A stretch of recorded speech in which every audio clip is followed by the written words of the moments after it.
I'm still trying to wrap my head around this year, 2020. And now, John Lewis. How do you memorialize this giant of a man and do it justice? I don't know. I do know one thing, though. We didn't deserve him. The raw, unvarnished, unadulterated young man from Troy, Alabama. We didn't deserve him.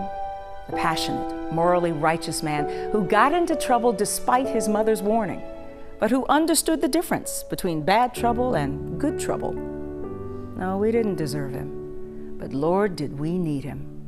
From the angry 23-year-old who spoke at the March on Washington to the moral compass and conscience of Congress, John Lewis, from the very start, was always fiery and always fiercely committed to moving America to live out its ideals, come hell or high water, because America seemed not to be able to do it on its own. Even 50 years after King's death, John Lewis was still on the battlefield for justice. Just a month ago, in the Black Lives Matter protest, he was right there in the thick of it as he battled for his own life. Undaunted, unintimidated, even in his frailty, he fought. For you, for me, for all of us.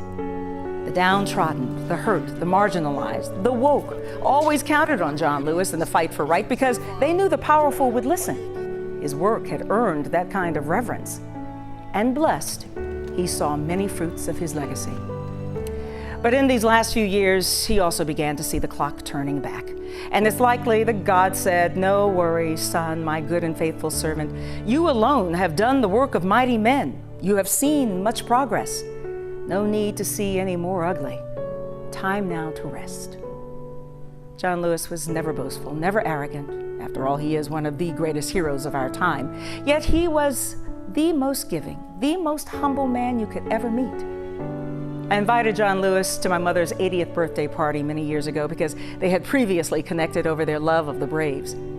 I never expected him to actually show up, but he did.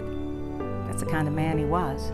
And many of you have similar stories, which is why we're seeing countless pictures all over social media of him with just regular folk, because he never saw himself as anything more than regular folk.